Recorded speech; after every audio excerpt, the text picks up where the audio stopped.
Too much. Thank you very much.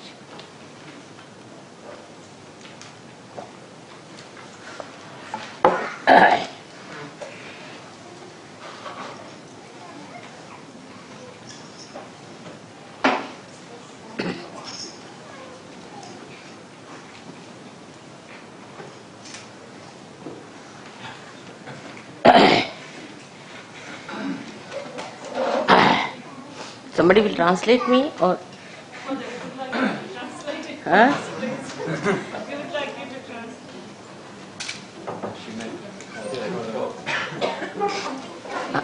translate. The song is written by a relation of ours. He was a convert to Christianity but a realized soul, and he could never cope with the system of conversion and also the way the Hindus were treated among themselves with the caste system and all that.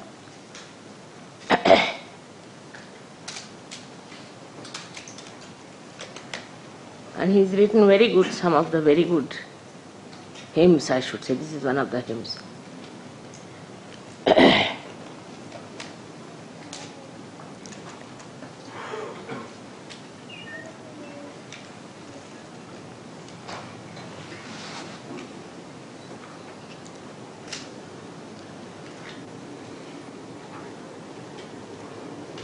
The song is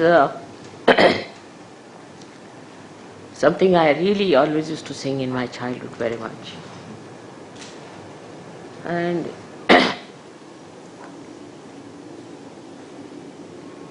the theme of the song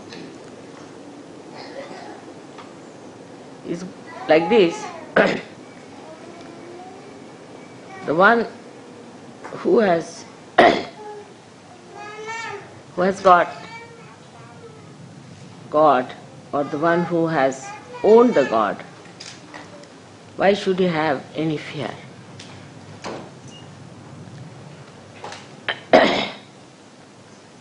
The one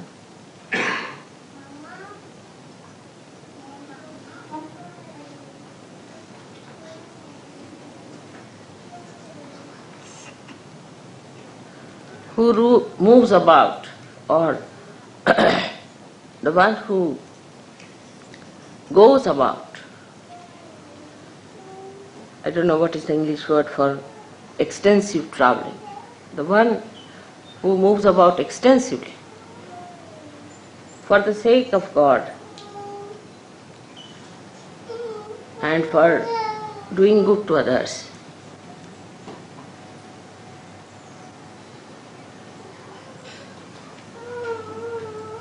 But he does not belong to this world. Such a person has no fear.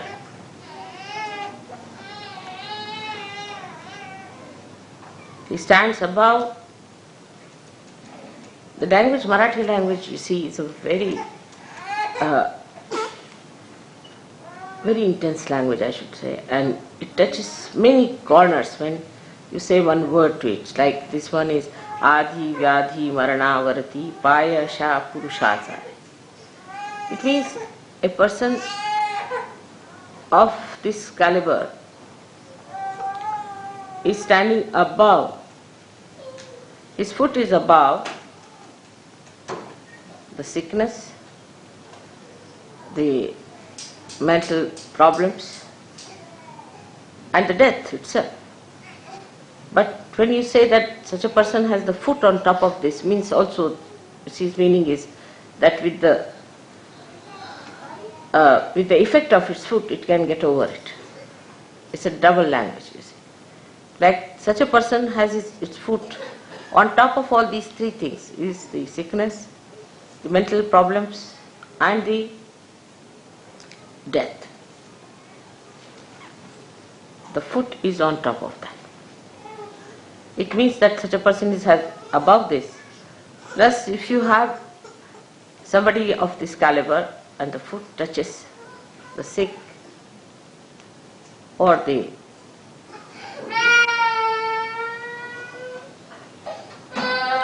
mentally disturbed people or the dead, such a person can raise them higher, can take them out of it. It has a double meaning.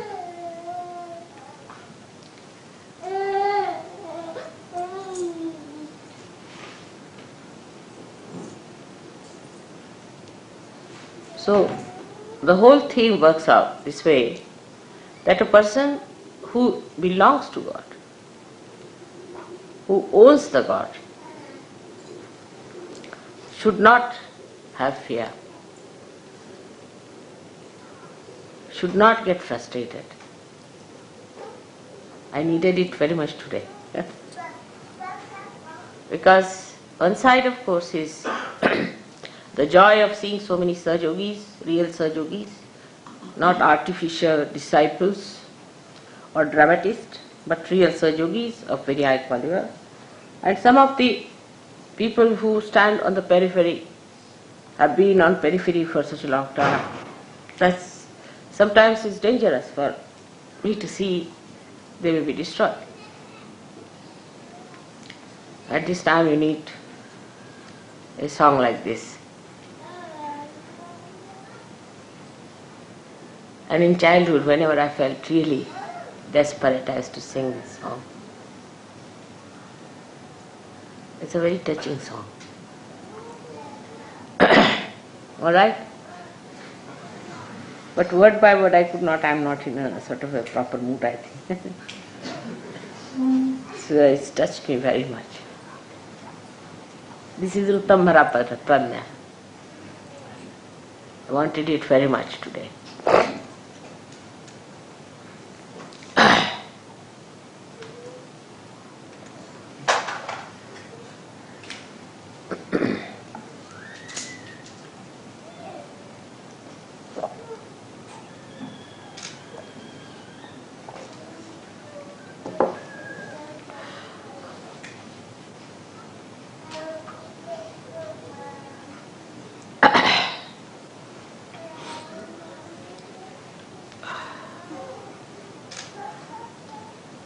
So this morning I was telling you about this new awareness, prajna. Jna means the knowledge and pra means the awakened knowledge, which comes out of meditation, sustenance of meditation,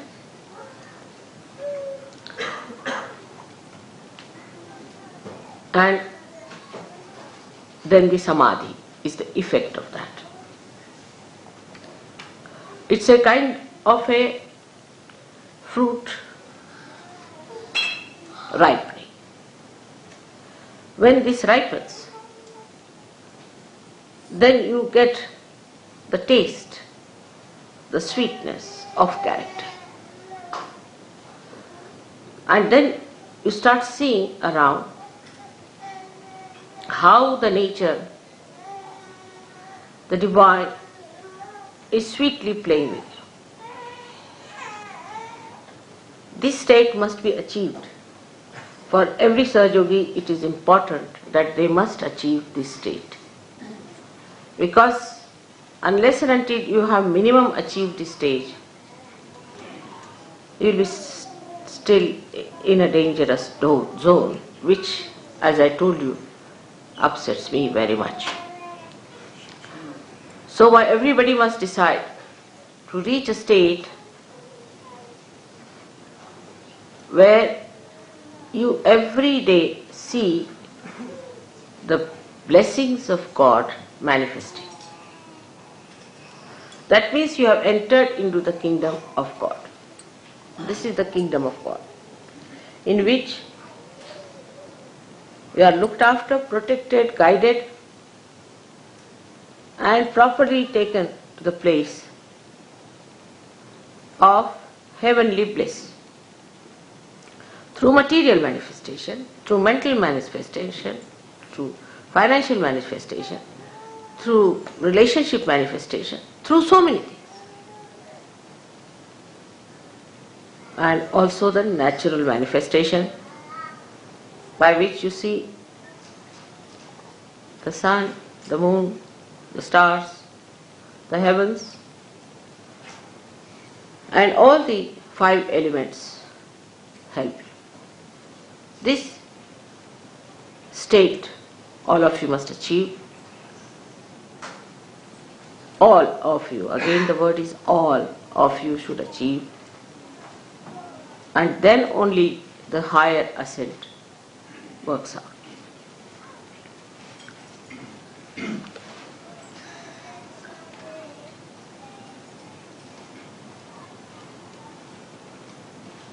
Now, how to achieve this state?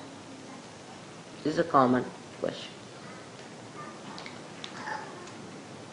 Now, the first thing, as I told you today, that you are extremely fortunate people compared to all the seekers of the world who have been, who will be, and who are.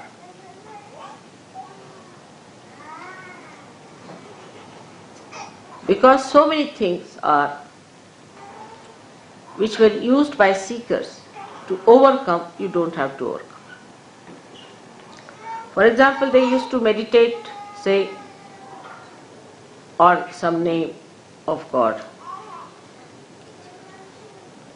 And the attention would go on, say, repeating the name of, praying to that God or thinking about that God and all that. But the whole thing would be mechanical. And always they would jump into some sort of a low type of a siddhi, so-called, means they get possessed. Those people who start taking the name, say, of Rama, you have seen so many of them. They start jumping and they start behaving in a funny manner. So the attention, instead of becoming concentrated, would become extremely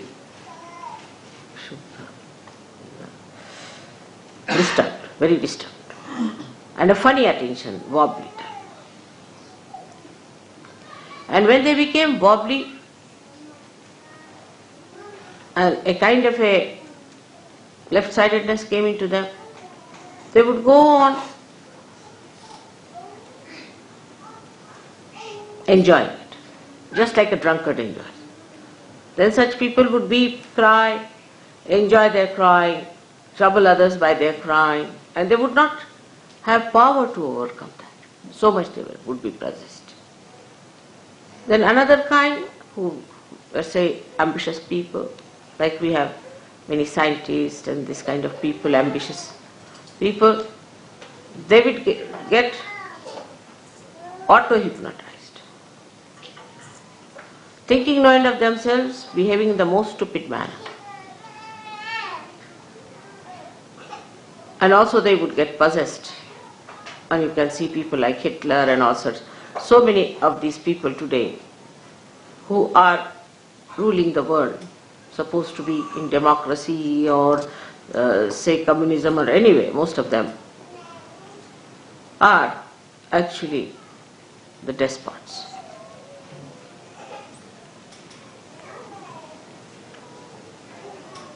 And that's why the chaos today. And a theme like nationalistic spirit or something like that, they would develop. And try to take the advantage of people's right-sidedness and involve them into wars and all sorts of destructive things.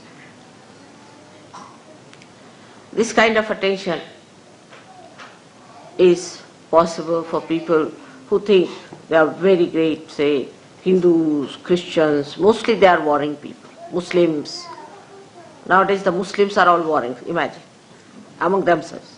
That's the best part of it. And the Christians are all warring among themselves. And the Hindus are all warring among themselves. Like there are only two nations where there is Hindu majority, so-called. One is Nepal and one is India. And all the time they are quarreling. There's not one day passes without hearing some news of some sort of a quarrel. Because Hindus won't use the swords, but a very cold-blooded quarrel is on. So this is the situation. In the name of God, again I say, because they started on a very different level and their attention goes left or right and they develop those siddhis.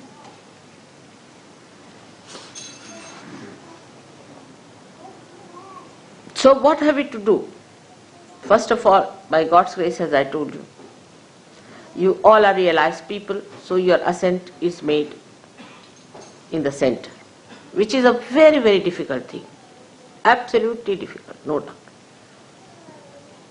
But you should learn to keep in the center. But how to keep the attention in the center is the problem for many people who are still not above themselves.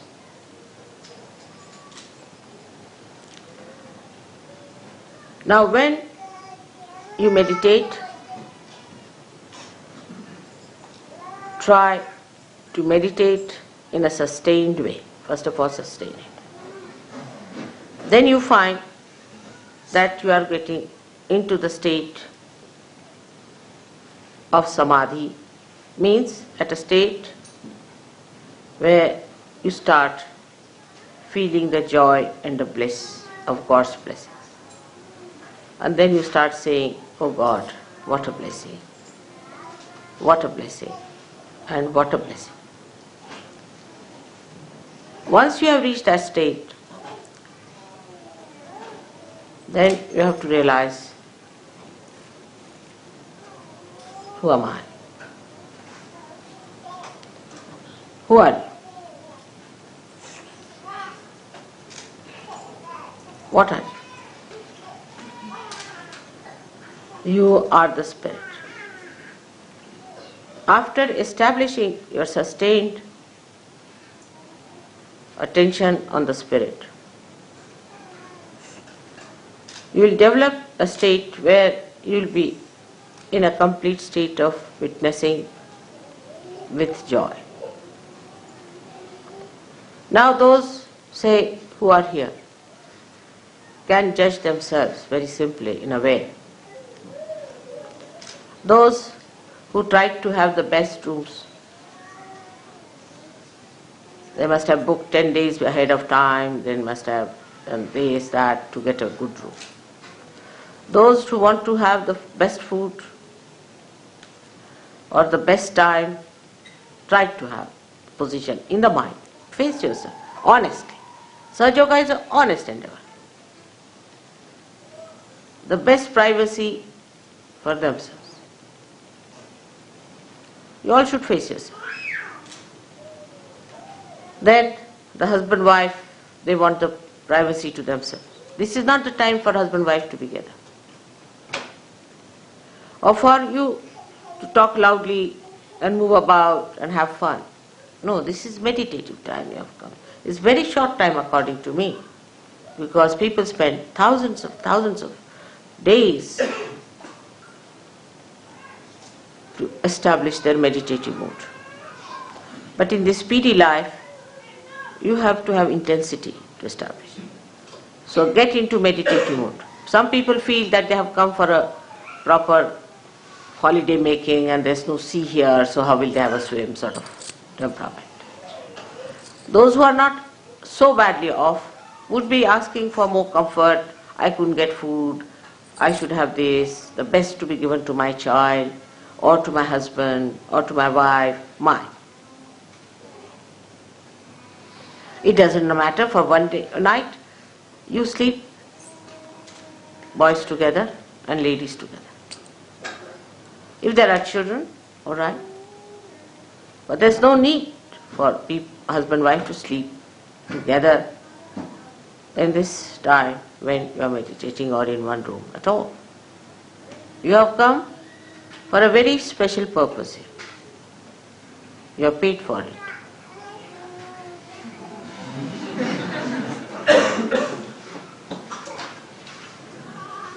So be meditative. What I find, everybody was talking loudly. I didn't find them in that meditative mood. Everybody was thinking they are enjoying. Yeah, very much nice, good. You see. All these ideas are old ideas. The silence must be established within and without. I must say for this, of course Indians they know all that, so I would not say India's qualities. But Australia, I stayed there in all these ashrams. At Sydney we had 50 to 60 people living there every day. I never heard a voice or even the movement of the foot till I was there, when I was there. And I was not there for a day or so, I was there for about 10-15 days. Not even the movement and the children crying, nothing. I never heard a sound.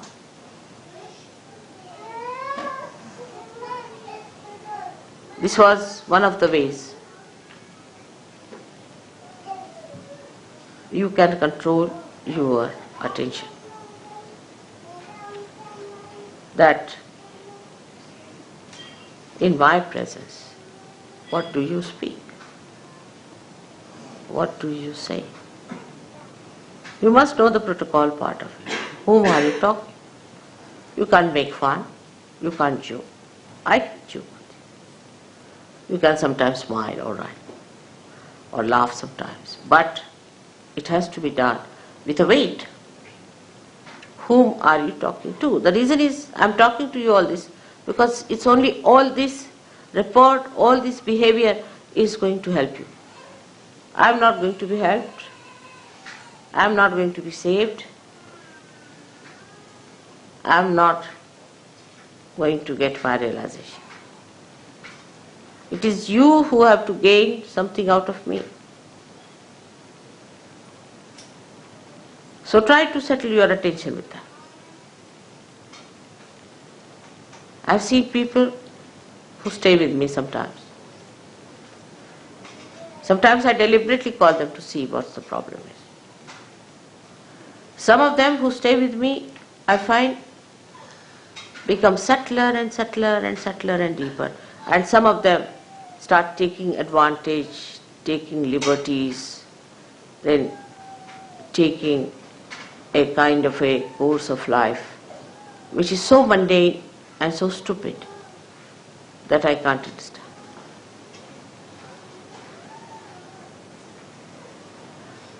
So this awareness should be within your heart, that the time is very important. You have come here at a very, very important time. And that when you are with me is the most important time of that important time.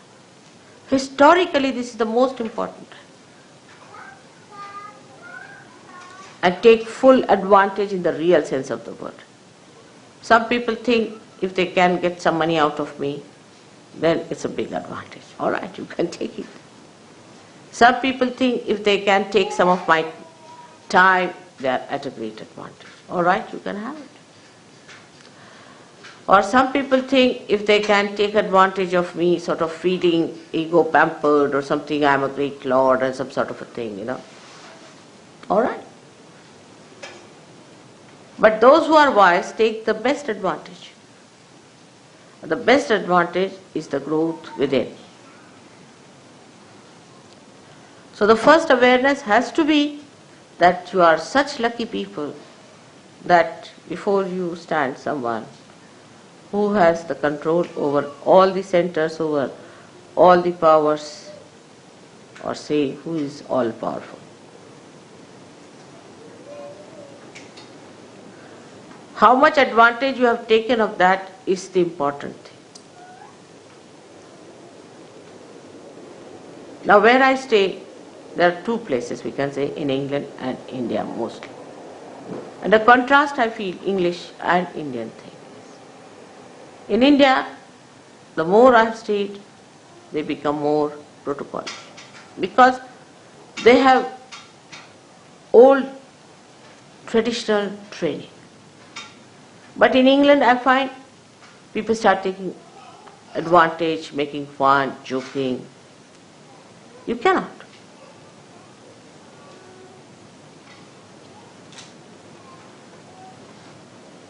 You see, it is different to please.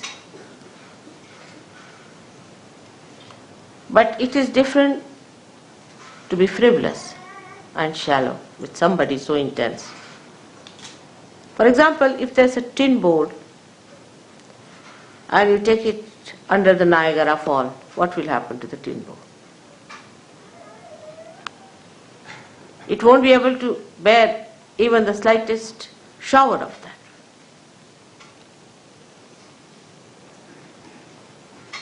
So despite Utambhara Pragya, like the sun today, you must have been upset yesterday thinking that now we have come here, we have to live in the tents and the water is raining. I know many must have been.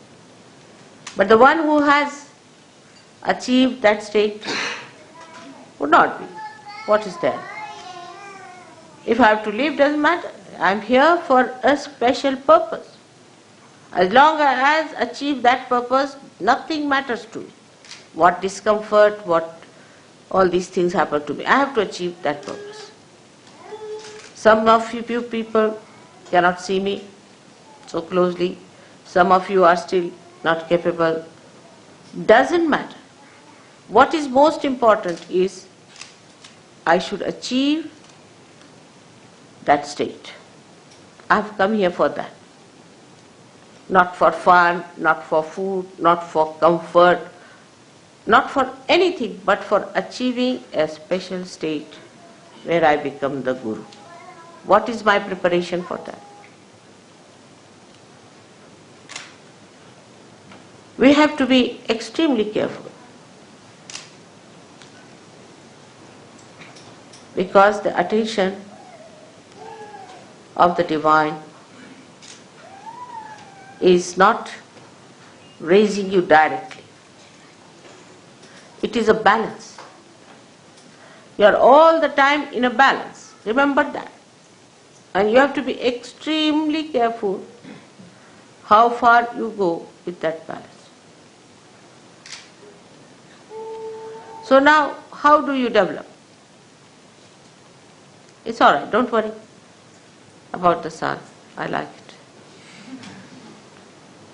I only called him this morning.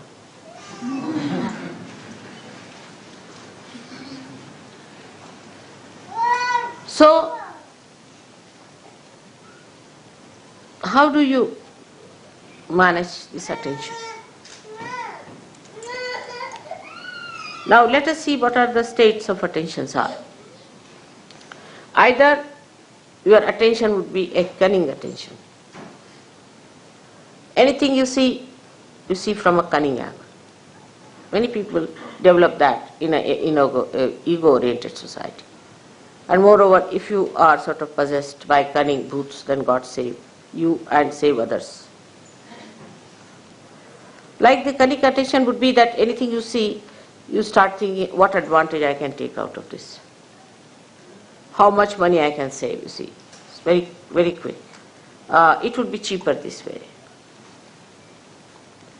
If I go by this way, I'll save some time. You see, save pounds, save time, save everything and save your own self. So just to save, you are going on. The attention becomes cunning when you try to save money. Save here, save there, with your own calculations. But if you try to save the money spontaneously, actually there's nothing to be tried, just it happens that you save. But the cunning attention tries all the time to be smart about things. It argues, it gives explanations. Is it better? These days it's such a cheap thing that you go mad really. Like I had a ticket to go to America. I said, don't give me an expensive ticket, first class, or I'll go buy a cheap ticket. So they gave me a ticket of such a kind that I would never have come back to London, at least for a year. And I would have lost in that American English, I tell you, somewhere. So it's so much I've worked out, this into that. That kind of a horrible attention is useless. Leave it. Forget it. With that saving also, I have not seen anybody becoming rich.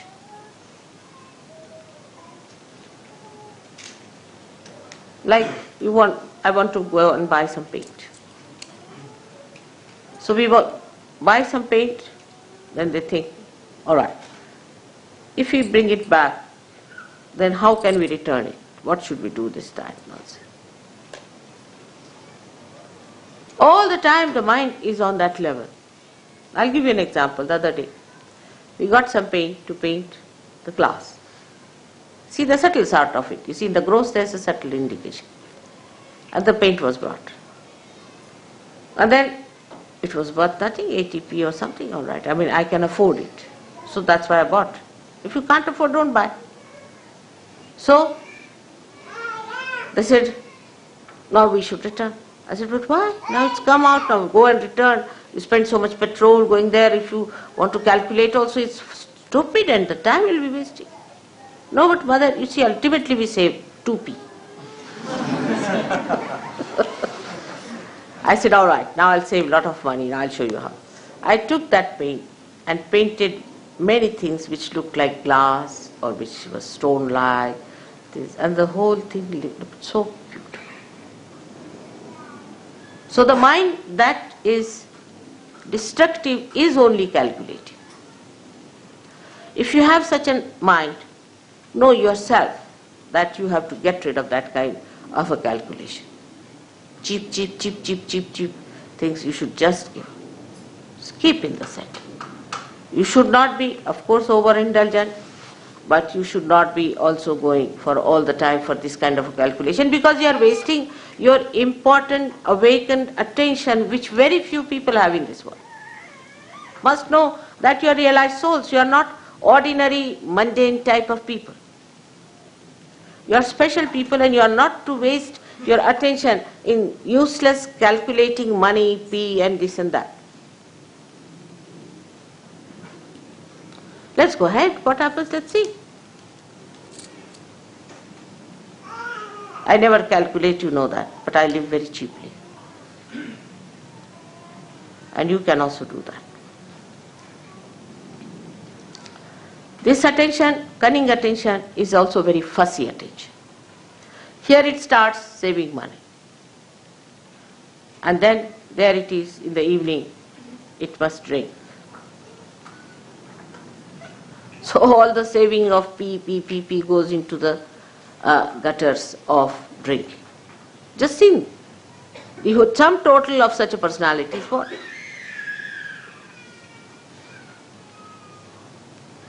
So this mentality has to be controlled, especially for ego-oriented people are extremely calculating, most surprising it is. But the people like Indians who are not calculating are not so rich. They are very generous. They always have money for Sahaj Yoga. I've had never a problem of money with them. Never. Because they are not so calculating. To them, to do for others, not for yourself, but for others. To spend for others. If they have come to our house, all right, open your heart. Now this is the time to spend. Not for drinking and self-indulgence, but for the indulgence of doing for others. That's their practice and tradition. So, in this respect, you have to take to that tradition. Oh, they have come, let's spend now. What can we do?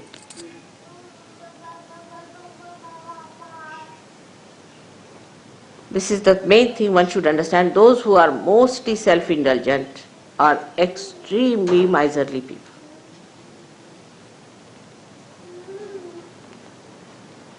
So the attention which is cunning is the worst attention, because you see, cunningness also cheats yourself. It is cunning with you.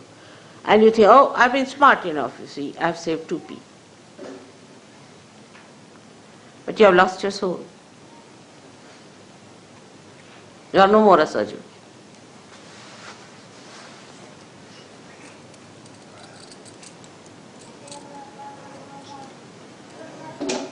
I'll give you an example. I told somebody that keep the van down there. Go by train. This van seems to be a horrible van. And there was a lot of, explanation with both the fingers going on like this to me, you see. And I got so fed up with the bombshells coming on me that I said to go ahead. And the thing fell. And the thing got spoilt or whatever it is out of order now. So they had to do what I was telling them. Without the bombshell, if they had listened to me, it would have been all right. So your attention should not be on saving material things and worldly things and all that, but attention itself must be saved. Ask a question, where is my attention? I've seen in the program, some people are concentratedly listening to me, but some people cannot. Some are concentrated for a short while, and some get disinterested after some time. Some are looking there, some are looking there. So how much attention you have saved is the only concern of a Sahaj Yogi. Forget about others. They are all garbage cleaners, you see. Forget about others who are not seeking, who are not of your quality. But you are a quality. Now what do you have to save? For example, somebody is a king. He doesn't bother of 2p being saved. I don't know, Baba, these days. I can't say definitely. They must be also doing that kind of a thing, you know. But what is he bothered? To save his grace, to dignity. But for a Sahaj Yogi, the most important thing is you must save your attention. It's called as Chitta Nirodha. Nirodha, saving of your attention. Where is it going? It's such a precious thing for me. Where is it running? Then how do you save your attention? Is through concentration. Concentrate. Try to concentrate. Don't allow your attention to wobble. Gradually, you will develop concentration. You can watch my photograph. It's the best. Concentrate. Bring it in your heart. Let it be integrated in your heart. You are lucky people. You don't have to build up a photograph and then give it up because it is just a avalambana, means it's just a dependence, and then you remove it. It's a complete dependence for you and a load for me of complete joy. So when you are concentrating in Sahaj Yoga, absolutely fully in Sahaj Yoga, then you are controlling, saving your attention one. This is one type of people. Then the another type of an attention, what we call, are the people who are sort of take a very negative attitude. The first are the positive, so-called positive, who are saving money, saving everything. That is useless. Now the second type are the archbishops of all that is disaster, misery, mishaps. This type of an attention. If you read newspaper every morning, you will have an attention like that. All the newspaper people have that kind of an attention, to find where is the disaster. I mean, in a sinister way, they feel happy there's a disaster. I've seen people, oh mother, I came to the seminar, but the problem is, you see, there was no water. The attention is in finding disasters, within and without. What happened? There's a disaster.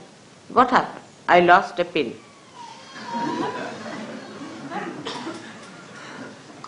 Absurd to have such stupid ideas. They will cry and weep and make everyone miserable. Oh, I'm so miserable. What? My husband doesn't talk to me. Or my child is not with me. Such people are extremely self-indulgent as far as their relationships are concerned. They make everyone like that. Oh, the person didn't talk to me nicely, he was this way and that way. They feel hurt at the slightest touch.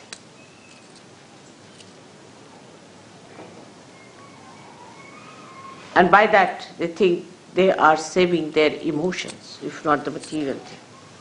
Such people are very frightened people to talk to anyone. And anybody says nice things also, they get a friend. Like this, they'll frown. The reason is they do not know what they have to save. It's not their emotions at all. There's no need to save your emotions. You are protected. What does it matter if somebody says anything to you? You are above there. Nobody can touch you. You are wasting your attention all the time by trying to save your emotions.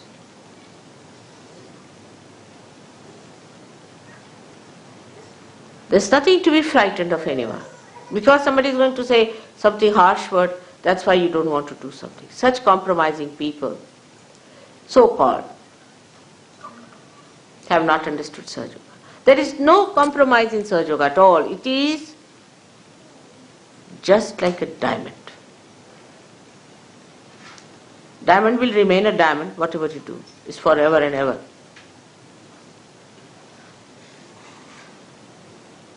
It's like that. So one has to understand that the attention should not be allowed to drift into this kind of an indulgence which is of a drunkard. That they are the most miserable people, the drunkards are. Just imagine. They'll be always crying, weeping, and people would think they are very miserable.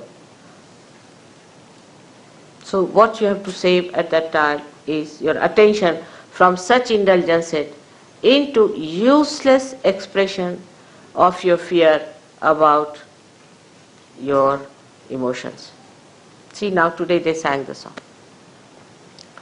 The song did fill me, completely brought out some of the expressions which would not spontaneously come out at this time. But the greatest thing it has done is to remind me that you are God. You are not to get frustrated. You have to look after all of them, and you are powerful. How dare you suspect yourself or feel frustrated? That thing which is so much reflecting like a mirror, I see my mirror. In the same way, you should also have your emotional understanding.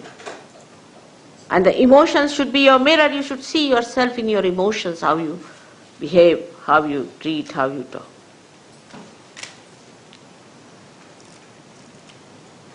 So such people should always keep a mirror and feel elevated. You are a Sahaja. And the mirror, in the reflection, you should see me and not yourself. Sometimes when I get really frustrated with Sahaja, very much, then I just stand before the mirror and I say, now, come along. You are the one who has all the powers, who has all the chakras awakened. None of the advents had this. You are the one who has created this world, and you are the one who has to save it. So now get up.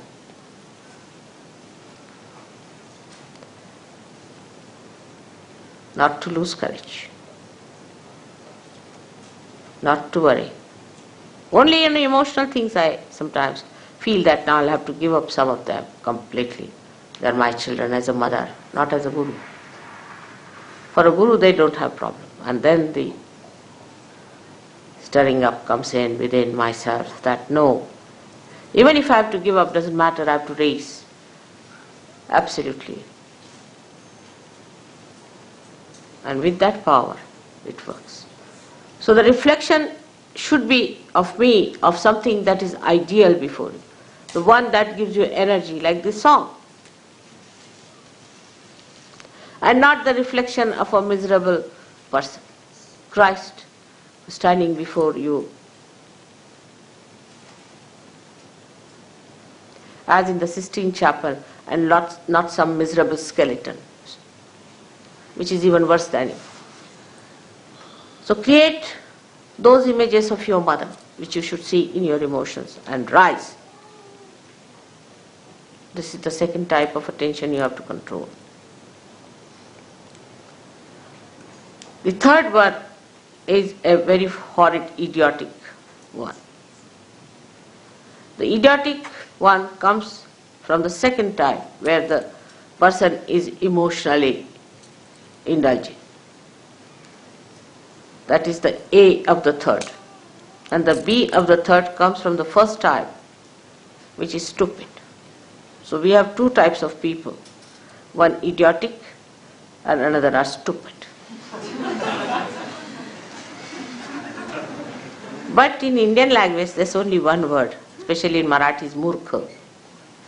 They don't, for them both categories are the same, as if the circle meets at the same point.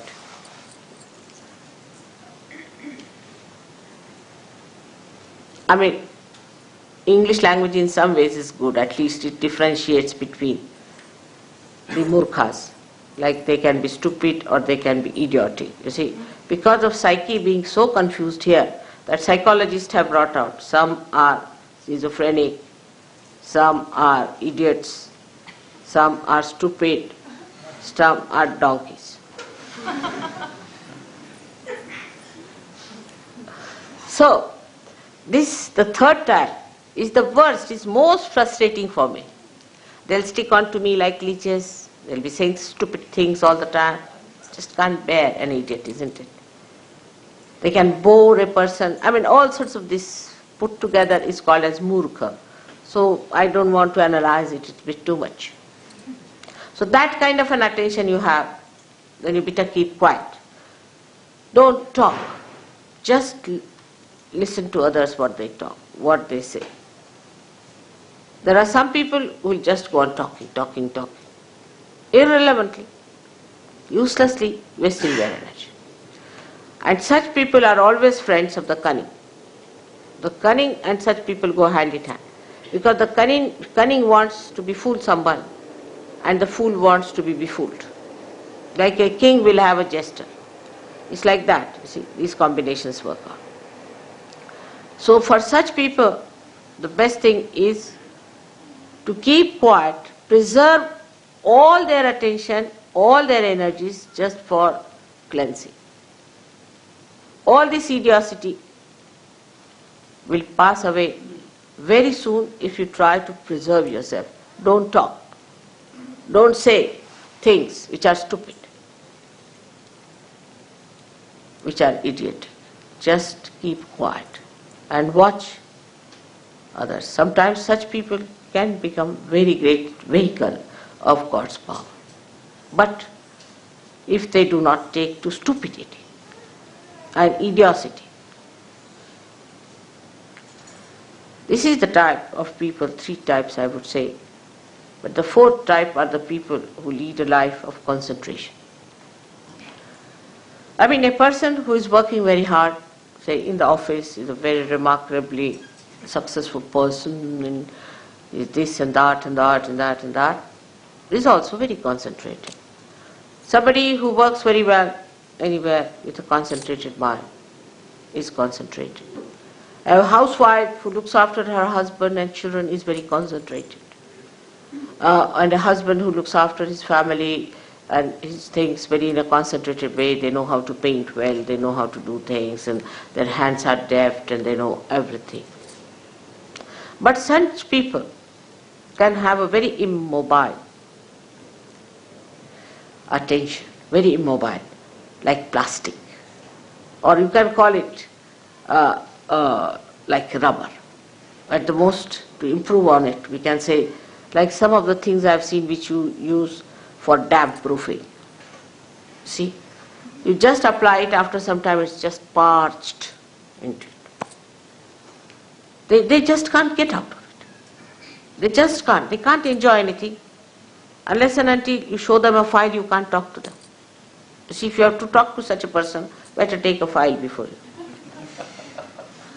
And before starting, you put the file before. If it is on the file only, they will see. But if you talk, they said, make a file. Very parched.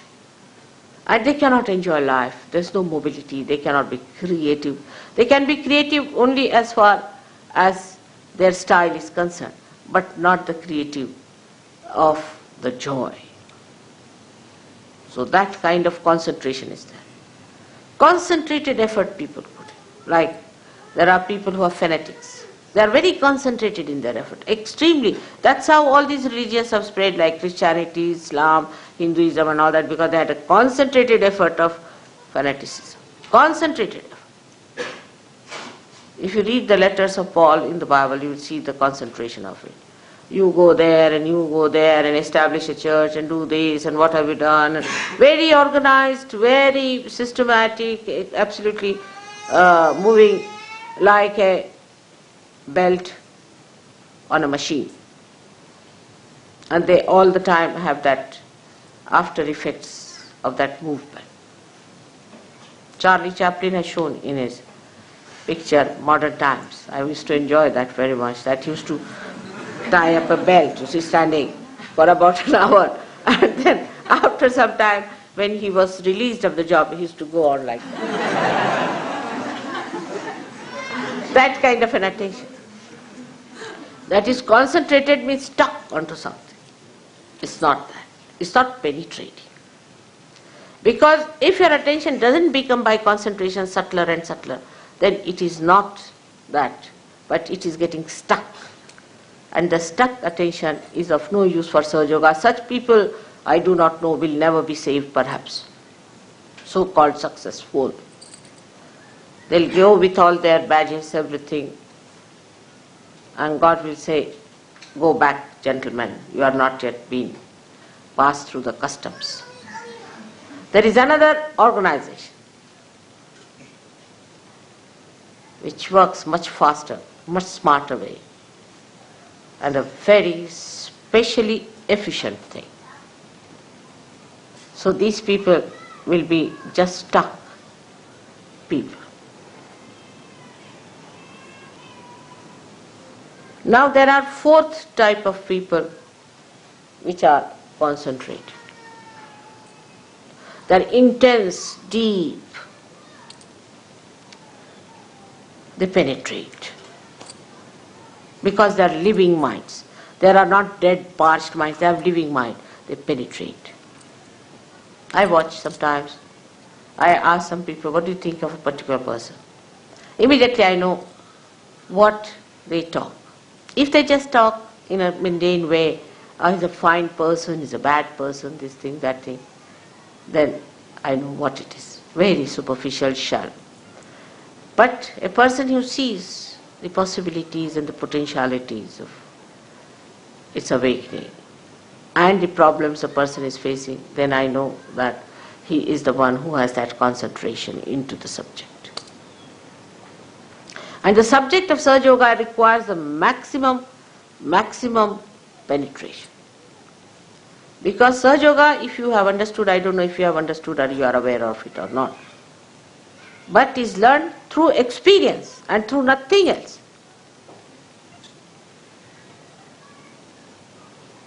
You have to experience and then believe into it. It is not that what I told you is a conditioning on your mind, nothing. You experience it yourself and learn.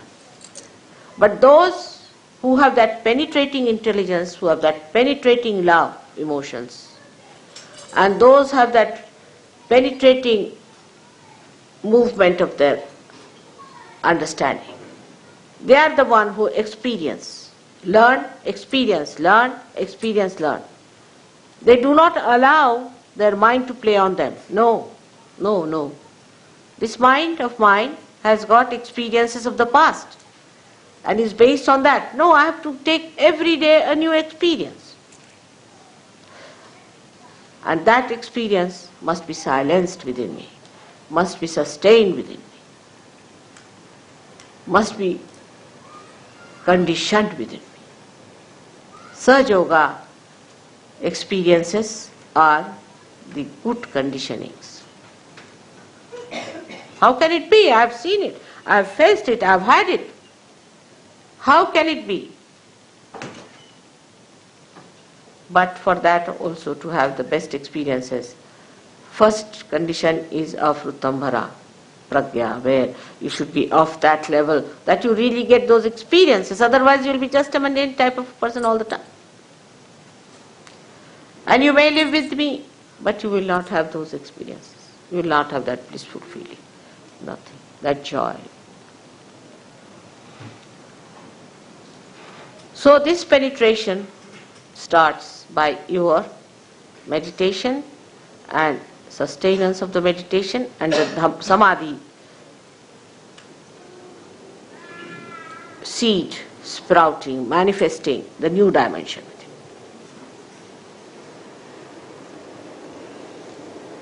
This sort of an attention one has to develop by watching the attention, chitta.